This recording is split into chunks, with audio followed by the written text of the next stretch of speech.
So hello everyone, I welcome you all to this prestigious platform from Unacademy, that is NEET UG in 10. My name is Vipin Kumar Sharma and I am your biology mentor at this particular platform. In today's video we are going to talk about the diversity in living world. यानी कि इस पूरी दुनिया में जितने भी अलग अलग टाइप के लिविंग ऑर्गेनिजम्स प्रेजेंट हैं, हम उनके बारे में बात करने वाले हैं कि उनका नंबर और रेंज क्या है और किसी भी इलाके में उनके पाए जाने की प्रोबेबिलिटी किन फैक्टर्स पर डिपेंड करती है. So I hope that you are really going to enjoy this session. So please make sure that you stay tuned. These are some important credentials of mine, so if you want to have a look, you can. Otherwise, let's proceed. You can also get connected to us via Unacademy's learning app. You can download this free app from Google Play Store. जैसे ही आप लोग get subscription पर click करेंगे after installing this app, आपको हमारे सारे के सारे subscription packages अपने स्क्रीन पर दिख जाएंगे. I'll recommend you guys कि आप इसमें से 1 year और 2 year का subscription pack opt करें. And अगर आप यहाँ पर referral code WIPIN इंसर्ट करते हैं तो आपको यहां पर 10% ऑफ मिलेगा on your subscription pack. You will get all my notes for your preparation as well as you will get 1 year of my mentorship enrollment. यानी कि मैं आपको 1 साल तक गाइड करूंगा कि किस तरीके से आपको अपना काम करना है और किस तरीके से आपको एक मेडिकल कॉलेज तक जाना है by working hard really consistently. So let's move to the topic right now, diversity in living world. So सबसे पहला टर्म जो यहां पर लिखा हुआ है वो है डाइवर्सिटी. और हमें पता है कि हमारा लिविंग वर्ल्ड बहुत ही ज्यादा डाइवर्स है. डाइवर्स का मतलब it is containing a lot of organisms which are of variety of types.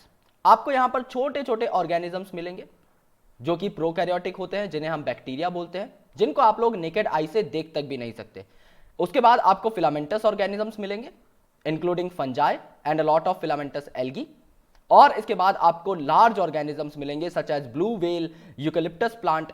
ऐसे काफी सारे इंडिविजुअल्स हैं जिनको आप लोग बहुत बेहतर तरीके से अपनी सराउंडिंग में ही ऑब्जर्व कर सकते हो.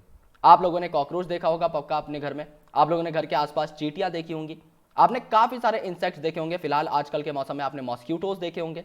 अगर आप बीबीसी वर्ल्ड की सीरीज आपने अगर देखी है, अगर नेशनल ज्योग्राफिक चैनल आपने बचपन में कभी देखा है और आपको देखना पसंद है अगर, तो वहां पर आपको पता लगेगा that there is a wide variety of organisms, there is a wide range of living organisms जो कि हमारे अर्थ पर इनहेबिटेड है, जो कि हमारे अर्थ पर रहती है. सो अगर आप अपने चारों ओर भी देखेंगे तो भी आपको large variety of living organisms देखने को मिलेगी, starting from an ant to a very tall tree. Okay, कुछ तो ऐसे ऑर्गेनिजम्स होते हैं जो कि आपको नेकेड आई से दिखाई तक नहीं देते, जिनको देखने के लिए आपको माइक्रोस्कोप की जरूरत पड़ती है. And since they can only be visualised by microscope, they are called as microbes because इनका साइज बहुत स्मॉल होता है. And micro is a word that is used for small organisms. Okay, अगर आप अपने रिसर्च का एरिया बढ़ाते हो तो आपको उसमें पाई जाने वाली स्पीसीज भी ज्यादा ही मिलेंगी. Let's say if you are working on an area of 2 kilometre square in a forest और आपको यहां पर 100 नई स्पीसीज मिली. सो मान के चलिए अगर आप उसी डेंस फॉरेस्ट में 4 किलोमीटर स्क्वायर का एक एरिया पकड़कर चलेंगे तो आपको वहां पर अराउंड 250 से ज्यादा स्पीसीज मिलेंगी, या 400 के आसपास स्पीसीज मिलेंगी, या 500, लेकिन आपको पहले वाले एरिया से ज्यादा ही स्पीसीज मिलेंगी. Isn't it a relative term? जाहिर सी बात है अगर आप एरिया बढ़ा दोगे तो उसमें पाए जाने वाले नंबर ऑफ ऑर्गेनिजम्स भी बढ़ जाएंगे. एंड इनफैक्ट अगर आप इसे काफी साल बाद आकर नोटिस करोगे तो उस टाइम पर आपको नई स्पीसीज भी मिल सकती है. Now let's take a beautiful example. Let's say that you have already researched on this particular area in year 2005 let's say, and in year 2010 the scientist came back to the very same place. There is still the probability of finding new species because यहां पर speciation होता रहता है.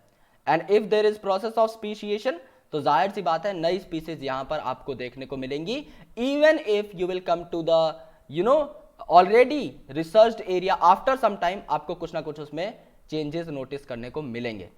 सो अगर आप एक dense forest में जाएंगे तो वहां पे the variety of organisms would be much higher. आपको जानकर खुशी होगी कि जो कोरल रीफ्स होते हैं उनमें भी बहुत ज्यादा डाइवर्सिटी देखने को मिलती है. ऑब्वियसली जो डेंस फॉरेस्ट है वो तो अपने बहुत ज्यादा अच्छी वैरायटी शो करेंगे ही, लेकिन इसके साथ साथ कोरल रीफ जो है इनमें भी बहुत अच्छी खासी डाइवर्सिटी देखने को मिल जाती है. सो हर अलग तरीके का organism, every organism which is different from another organism represents a species. For example हम सारे ह्यूमन बींग्स इक्विवेलेंट हैं in terms of all our features. सारे ह्यूमन बींग्स की मॉर्फोलॉजी सेम होती है, number of bones are same, chemical entities are same within us, same तरीके के cell है, सेम तरीके के सेल वॉल है, सेम तरीके के केमिकल्स प्रेजेंट है, सेम तरीके का न्यूरोट्रांसमिशन है, सेम तरीके का मोटर मैकेनिज्म है. So we all are same when we take all the features into account. So homo sapiens is a single species. सो जितने भी ह्यूमंस हैं हम सब एक स्पीसीज में आते हैं. जैसे अगर आप बात करोगे चींटी की, तो चींटी में आपने देखा होगा कि काली चींटी होती है एंड रेड एंट होती है. इसके अलावा व्हाइट एंट भी होती है जिसको आप टर्माइट बोलते हो, दीमक. सो यहां पर ये क्या हुई, चींटियों के ये अलग अलग टाइप हो गए ना. So every different type represents a species, क्योंकि ये एक दूसरे से फंडामेंटल फीचर्स में भी अलग हैं. तो टोटल नंबर ऑफ स्पीसीज जो आज तक आइडेंटिफाई किए गए हैं on earth is 1.7 to 1.8 million, that is 17 to 18 lakh. और ये अभी टोटल नंबर नहीं है, इसके अलावा भी काफी सारी स्पीसीज अभी आइडेंटिफाई करी जा सकती हैं. सो आपको जितनी भी अभी तक स्पीसीज मिली हैं वो आपकी बायोडाइवर्सिटी है.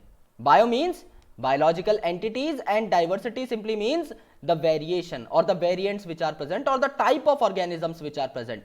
So आपके बायोस्फीयर में जितनी भी डाइवर्सिटी ऑफ लिविंग ऑर्गेनिज्म है उस टोटल को आप बायोडाइवर्सिटी बोलते हो. यानी all the species which are discovered और आइडेंटिफाइड टिल नाउ, वो सारी आपकी बायोडाइवर्सिटी को कॉन्स्टिट्यूट करती है. सिमिलरली आपको यहां पर भी काफी सारे ऑर्गेनिजम्स दिखाई दे रहे हैं. These are representing the different species because these are different from each other. You will get to know about all these kind of species in your animal kingdom chapter. Okay, वहां पर जब आप पढ़ेंगे तो आपको इन सारी चीजों के बारे में पता लगेगा. Okay, so I hope you got this topic very well. अगर आपको ये टॉपिक समझ में आया then do give this video a big fat thumbs up. Please subscribe to our channel and make sure that you join our Telegram group. The link is present in the description below. So please check it out as well and stay tuned for the coming videos, so that you can be updated and you can cover your syllabi with us. All right, thank you so much.